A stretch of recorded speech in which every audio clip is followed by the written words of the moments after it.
hunda dura bagrabbiina kanatti walitti nu fide yaa hiriyoonni kiyya afaan Amaaraatiin dubbatan mi'aan afaan Oromootiin dubbadda jeete. Gizee ganama kana gamana dhufu waa'ee kaampaanii kanaa wannaan beekuun turre. Hanga ta'e xiqqashoo obbo Eliyaas naa ibsayitu ture. Sanirraa ka'ee geessu yaan wajjin obbo Suyaan wajjin gizee dhufnu eessa deemaati jirra maali?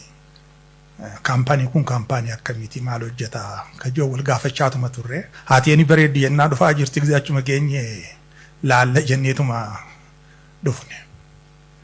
Amma gizeen as keessa seenee biiroowwan adda addaa ka kaampaanii kanaa gizeen laaluun hin ajaa'ibe. Instituushinii guddaadha. Akkuma obbo Suyaan jeetti namni hodduun beeku anis hin beeku. Of course ani keessummaadha. Egaan dhufee yeroo gabaabaadha. Moo dhagee hin beeku. Wanna tokko kaasuun barbaada. Eenya kana daata tokko laalaatiin hin ture waa'ee biyya tanaa. Daataan laalee waa'ee magaalota teenyaati. Magaalonni keenya akkamitti deemaati jiranidha. Uummanni keenya karaa magaalaa akkamitti galaa akka jirudha. Yeroo ammaan tanaa magaalaa keessa kan jiru uummanni keenya jechuun ka guutummaa Itoophiyaa jechuu kiyya miliyoona 31. Amata 5 keessatti miliyoona 39 ga'a. Jechuun amata 5 keessatti nama miliyoona 8tu baadiyyaa irraa magaalaa dhufuuf deema. Kun hundinuu mana barbaada. Infrastructure barbaada. So hojiin mootummaa kana mudatuu fi kaampaanii akka amma Afrikaan Holding kasaan mudatu hojii guddaadha. Biyya kana keessa uummata jiru keessa harka 100 keessa harki 60 ruumii tokko keessa gala. Irraan deebi'a. Biyya tana keessa uummata jiru keessa harki 60 ruumii tokko keessa gala. So hammam mana ijaaruu akka nurra jiru kanu ibsuudha. Of course daataa kana guutuma dubbiseen fitnee peejii 763 moo kanumaan arkerraa samarii sarraa hammam hojii dheeraan akka fuuldura keenya jiru agarsiisa. Rakkoo tokko moo kaasuun barbaada. Rakkoon kaasu maali? Credibility problemaatu jira. Kaampaanonni adda addaa mana ijaarra jedhanii uummata irraa maallaqa fudhatanii akka jedhanitti yeroo jedhan keessatti fiinxaan baasurra irra guddaatu jira. Afrikaan Holding fakkii ta'uu qaba.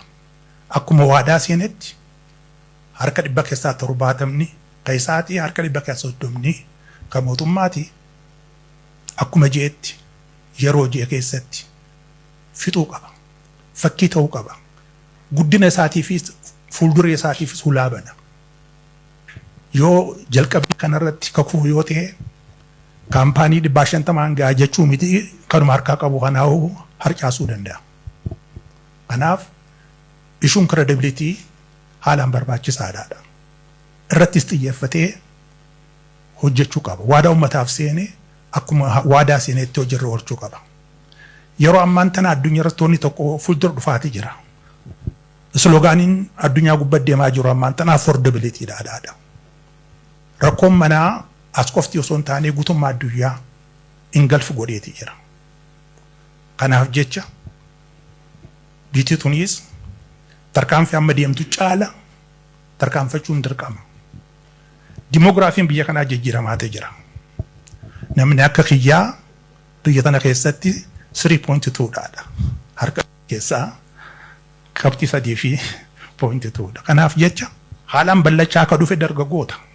Ka umriin isaanii amata 16 irraa ka'ee hanga 49 ka jiru kuni ballachaa dhufeeti jira. Humna barbaada. Jiruu barbaada. Kanaaf Afrikaa Holdingiin wanna jalqabe kana. Successi isaatiif qofti osoo hin taane uummata isaa fuulduratti ilaalaa, ijoollee dargaggoota fuulduratti ilaalaa, rakkoo affordability kana hiikuudhaaf hanga danda'e akka sossoo'u carraa kanaan adaraa jechuun barbaada. Kanaaf jecha wannaan ammaan tana argee baay'ee na gammachiiseeti jira. Of course namaas bu'ansa akkuma obbo Sufiyaan jeetti if advertise godhuun if gurguruun akka uummanni beeku godhuun haalaan barbaachisaadha. Obbo Darjan akka jedhetti already miidiyaa adda addaa wajjin walitti dubbataniiti jiran akkuma dubbataniitti hojiirreen oola jeetiniin abdadda wanna hunda akka dafa darguu keenyaaf fayyaa naataa rabbi sin wajjin haa jiraatu fayyaa ta'a.